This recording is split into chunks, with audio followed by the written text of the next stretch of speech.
Hey guys, in this video I want to go over another way that you can add drag and drop functionality to your web app with just a plain HTML drag and drop API that's really easy to use.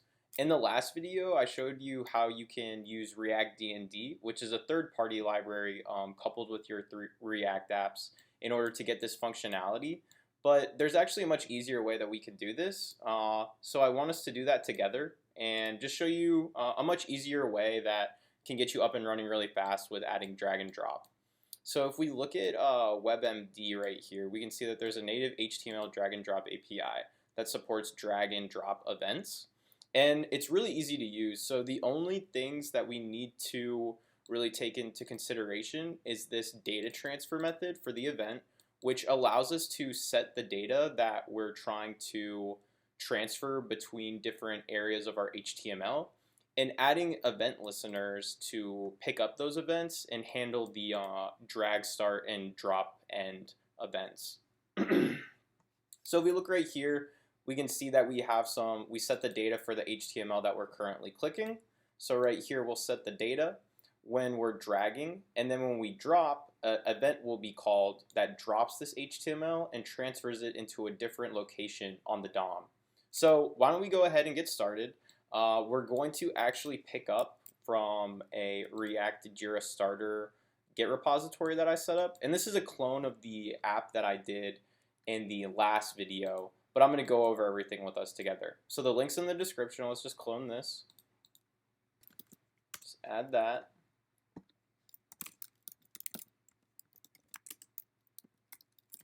And I'll open that up in Visual Studio Code. Alright, so now that we got that open, why don't we just look through the files that we have. So like I said, this is a clone of what I did in the last app, but we're going to do all the important stuff together. There's just some starter code here for us to get up and running a lot faster. So if you're going to do this in JavaScript, that's completely fine. I'm just using React because that's what I'm comfortable with, but you can obviously do this in plain JavaScript as well. So what we have here is we have the entry point to our app. And all it's going to have is a header and then the home page. So if we look in our pages, we have a home page. And all I'm doing here is I'm pulling in some data that has the information for our cards. And then in addition to that, we're rendering some columns and a custom column component that I have that is literally just responsible for getting these little drop buckets for us. So that's what we have right here. And then if we look at our data, you can see that it's just a data structure of an array with a bunch of objects. And this just has all of our statuses and our icons and our IDs and all the relevant information.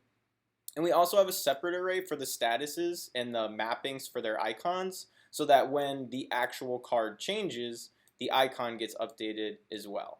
So right here we can see the status in progress. If we move it over, the status gets changed to open along with the icon. In addition to that, we have a column component, which is just responsible for, again, some CSS and style for laying out our columns. We have a header just for the JIRA Dashboard. And then we have a window that is literally just responsible for doing that pop-up modal, and it displays some information for us. So with that, we're ready to get started. And we're going to start thinking about what we need in order to get that drag and drop functionality started. So in order to do this, so we have this column, right? But it has no idea what is being dragged and what is being dropped. And we can actually use a custom component, a drop wrapper, in order to pass down that functionality to the column so it knows when it's being dragged and dropped over. So let's do a drop wrapper, and that's going to be wrapped around our column, and we're just going to call it drop wrapper. And we're going to have an on-drop callback. We're going to have some children and the status. So this is just going to be a parent component that calls that function whenever we drop over it in the columns. So we're going to do allow drop, and we're just going to do prevent default. We don't want to really mess with any bounds or constraints right now. We're just going to always let you drop it. And then we're going to have a callback for handling the drop. So we're going to do const data, and we're going to get the data for whatever is being dropped in the container. So right here, we're just using the HTML method that's given to us. So we're going to store some data and parse the object from the event that is equal to the item. And that'll make a little more sense once we write our HTML. And then we're going to call the onDrop callback so that our home page can handle it and update the state. So if we have this, we're just going to paint the children. We're going to do onDragOver equals allowDrop. So whenever the item is being dragged over the column, we're going to allow you to drop things into it. OnDrop, we're going to handle the drop. And then class name is just going to be equal to the drop wrapper. So the only thing that you have to put into consideration right here is that we have this onDrop callback. So this is what you're going to use for HTML, and you're going to pass it a function. And then we have an onDragOver callback, and you're going to pass it in a function to either allow the drop or don't based on some constraint. For us, we're just going to always allow it. And then when the item is actually being dropped over this piece of HTML, all we're doing is we're just taking all of the data from the event. So it's going to be the card that's dropped over it, right? So it's going to take all of this data right here, parse it into an object, and then we're going to call the onDrop callback that we pass it in as a prop to this drop wrapper. So it's going to call whatever we set in the home page. Okay, so we have that part. Now let's actually think about the item as well. So now we have that kind of target container that allows you to drop things into it. Now let's do the draggable component. So create item.jsx. We're going to import React. We're also going to import some other stuff here. So we're going to do fragment useState. And then we're going to import the window. And again, this is just for when you click on it, you can see some information about it. So we're going to do const item, and do item, move item, and then sec drag element. These are going to be our props that get called back to us so that we can update the state in the home page component. Okay. So we're just going to have some state for showing and closing that modal window. So it's going to be set to false initially. Okay, and then let's just do our onClose and onOpen methods real quick. And this is just for the window. So onClose set to false, onOpen set to true. I should have just put this in there from the beginning. Okay, so we're going to have a function for onDragStart. And what this is going to take, it's going to take the item, so the data transfer, and it's going to take the target from the event. So this is just the information from that event when we actually start dragging it. So when you start dragging it, we need to get the information for this HTML. So we're going to parse that out, or destructure that out. We're going to do data transfer dot set data, and we're going to give it a name. So the name that we give it is item, and then we need to give it the data as well. So we're going to stringify the item that we have, because this is all of the relevant data that is stored right here. So we're going to stringify all of this information. And then we're going to set the drag element. So that's going to tell the home page component what is being dragged. And then we're going to do set timeout. And just after like a second, basically, after like 1 millisecond, we're just going to set the visibility to hidden so that when you're actually dragging it, it looks like the element disappeared, like it's floating on another part of the screen. It's obviously still in that position until you drop it somewhere, but this is for kind of cosmetic purposes, like we want it to look nice. Okay, so on drag over, it's going to take in an event. So when you drag over something, what is it going to do? We're going to take the target and move the item. So this is when you're trying to move it between different items in the column. So what happens when you drag over another item that is also movable? So that's what we're specifying here. We're going to move the item, and that's a callback that we're going to, or that's a function that we're going to handle in the home page. Okay, so we're going to do on drag end. So when it's done dragging, what's it going to do? we're going to set the visibility to visible so that it's not hidden anymore, obviously. Okay, so right here, let's do a fragment because we're going to have adjacent JSX for the window. We're going to do a class name of item. This is just to get that style that I have in the style sheet. We have the on click equals on open, so that's just going to open up the modal. Draggable, we have to set that to true, so that's the what are those called? HTML tags? What is the attributes? The attributes. Okay, that's the attribute you need to set. On drag start, we're going to set to on drag start. On drag over equals on drag over, so that's when you're moving them. And then on drag end, that's when we're finished, and we need to set the visibility back. Okay, so I hope that makes sense. That's basically all you need to know for dragging and dropping these some HTML in your web apps with that API. So let's do div class name and keep going through this, and we'll go over it all together at the end just to make sure. I know that was really fast. I'm trying to do it fast so we can see the finished project or the finished product really quickly. Gosh, I cannot talk. Okay, and then we're just going to do all this HTML for the actual style of the card, so you can see all that information. Okay, let's scroll down a little bit and do a span. This is just the estimation tag, so this is just for how long you think it's going to take you. And again, this is all CSS, so this isn't really important to any of the video right now. Okay, so we're going to do window. I'm going to do item equals item, on close equals on close, and then show equals show. And that's just to actually show the item when we're done. Okay, so now that we have all of that put together, why don't we just take a quick look. So the only things that we have to worry about really for dragging and dropping the HTML is right here. So these tags, draggable, you need to set it to true.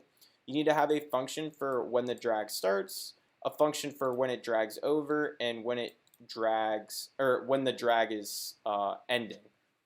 So all we did right here is we just did data transfer. We set the data, we gave it a name called item, and then we parsed all of the relevant information for that item, which is going to look like this form, this object. So we're stringifying all of that because it has to be set to a string, I believe, when you're working with the data with this data transfer function. And then we're going to use our callback to set the drag element so the home page knows what's going on. And then we're also going to hide the element. This is pretty self-explanatory. On drag over is just for moving it over the actual different draggable elements. And then on drag in, you just set the visibility back to true. Okay, so let's look at our home page and put it all together, and then you'll know how to do this and you'll be good to go. So import the item. Let's take our item. And let's import our drop wrapper.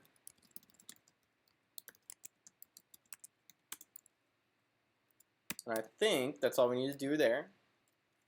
So next thing we need to do is we need to get some state for that drag element. So when the element is being dragged, the home page needs to know about it so that it can do some stuff with it. Okay, so we have our drag element. Now we're going to do on drop. And this is going to allow us to drop it between those columns. So on drop, it's going to take the item and the status. So if the item status equals the status of the column it's currently on, then we're just going to do nothing. If not, if it's dropping between different columns, we're going to do status icons.find, si.status equals the status that we give it. So this is just to get the actual icon for it. And all we're going to do here is we're going to update the items. So we're going to take our previous state and we're going to get our new items. So we're going to do previous state. We're going to filter out the item that is passed here so that we can add it back again.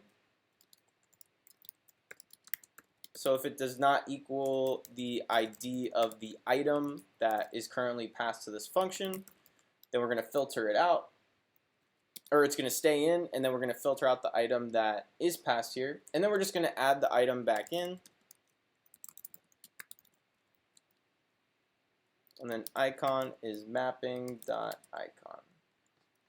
Okay, so that's what we're going to set for our new item. So we set the status, the new status, the previous item's properties, and then the new mapping icon. And that's all we need to do there for handling the drop method. Now the reason that we have this statement right here for when you return if it's the same status, because you're not what am I trying to say? You're not really dropping the item, you're going to be moving it in that case. So it's going to be handled in this move item function that we write together right now. So that's why we have that return statement. Because you're not dropping it between different things, you're just dragging it at that point. So we're going to do set items, we're going to take the previous state, we're going to get the item index so that we know where to place it in the array to make it look like you actually changed the place of it in the column. So we're going to do drag element.content. So this is the drag element, right? So this is why we have our state so that we can do some computation right here and actually move it around. And then we're going to get the hover index, so whatever you're actually hovering over, and I'll kind of explain that right now, so give me 1 second. Alright, so we're going to take the item index and the hover index. So the item index is whatever you're dragging, and the hover index is the index of the card that you place over the item. So that's what we have right there. That's why it's so easy to switch around, because we have the indexes, and we can switch the positions in the array. So that's what we're going to do right here. We're going to take a variable to destructure, or to spread our previous state. Okay, we're going to do new state dot splice item index. So we're going to take out that item that we were currently dragging, and then we're going to reinsert it into the array at the hover index that we stopped over. So that's going to allow it to switch places with whatever we were hovering over. Okay, and then we're going to return that. That's looking good. Now, last thing we're going to do is we're going to set the drag element. This is just going to allow us to update that state for when you're dragging the item. And then the last function that we're going to do together is on add. You don't really need to know this, obviously, if you just came to figure out how to do the drag and drop HTML. This is just for the app to work as a whole.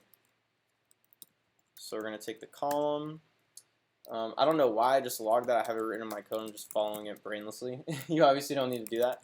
Okay, so status icons.find si.status equals the column. So we're going to find the status based on whatever column we're adding from. So we need to get the status when we press this add ticket. It knows that the status is in progress. And then we're just going to return a dummy card because we're not going to support any input for our app. Okay, so we're going to do, sorry, not return. We need to update our item state. So we're going to take the previous state and we're just going to add a dummy card to it, basically. So we're going to have a variable to get the highest ID. So math.max.apply.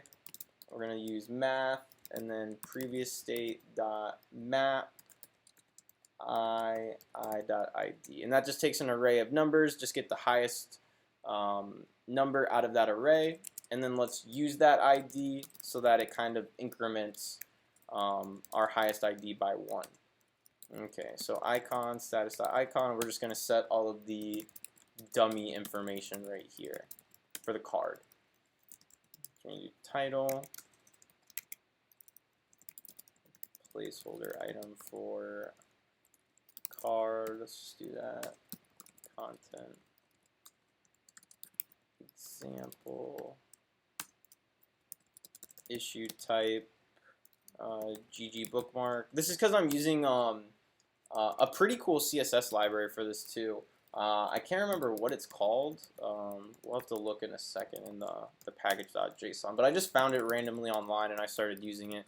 CSS.gg, that's what it is. It's really cool. You should look it up if you are looking to use some new icons or you're just curious what they are. They're really cool. Okay, so now let's just add this to our return statement right here and put it all together. So we're gonna wrap our column in the drop wrapper so that it's actually able to have that functionality of dragging and dropping. And you could just add this right to your column component if you want, but this is the way that I chose to do it, just so that it's reusable in every case. So we're gonna do on drop, you do the drop, and then status is the status. Okay, and this is just gonna allow us to, if we look here again, it's just going to allow us to call that callback so that we can transfer the item between different columns and have that drop functionality work. Okay, so right here, instead of mapping with the stupid div, we're going to do the item, i.id, so we're going to set the key, and do the item, do move item, so it can move the item. We're going to do set drag element, and this is just going to allow us to set the drag element. Okay. And then I think that should be it. So why don't we do npm run dev and we can test this out and see how we did. And I think we need to do npm install first. I don't think I did that. So let's do that. Okay, we'll do npm run dev again. And let's try doing our drag and drop. So it crashed. Let's see what we did wrong. Can I read property filter of undefined? Okay, let's take a look at that. And the reason that wasn't working is because I forgot to put a return statement here. Sorry, I was going through this really fast. So we need to return the items. So let's try this one more time. Nice, and it looks like everything is working pretty good. And then you can add, oh, no you can't. Let's fix that real quick. Okay, and again I made another typo, so let's cut this return statement and put it inside of set items. Sorry, I'm messing up a lot. So we're going to save, go back, add our tickets, everything's looking good, and you can drag and drop between everything. Alright, perfect. So I hope that kind of helped a little bit between showing you different ways on how you can add drag and drop functionality to your app. It's really easy with this HTML API. I really suggest using this over literally any other third-party library that you see on the internet on how to do this. This is really straightforward. It's about as straightforward as it gets. All you need to do is you have to handle the drop, right? So we have these on drop, on drag over, and on drop. When it's being dragged over, we just allow it to be dropped. And then when it's finally being dropped somewhere in between that HTML, then all we need to do is set that transfer and then do some callback with whatever information you want to do. So you can just get that data transfer from the item. And then in addition to that, you have to do your draggable. So all you need to do is worry about this. You set draggable to true. You do some tags for when the drag starts, when it drags over, and when it drags end. When it drag starts, all you need to do is you need to set that data transfer item, get it a name so you can access it in your drop HTML location, and then stringify the data so that it can actually recreate or reposition that HTML somewhere else wherever you dropped it. Okay, cool. So thanks a lot for following along, guys. I hope that helps, and I'll see you in the next one. Leave a like, a comment, a subscribe. Tell me if you liked it. Tell me if you hate it. Anything's good. Thanks. Bye.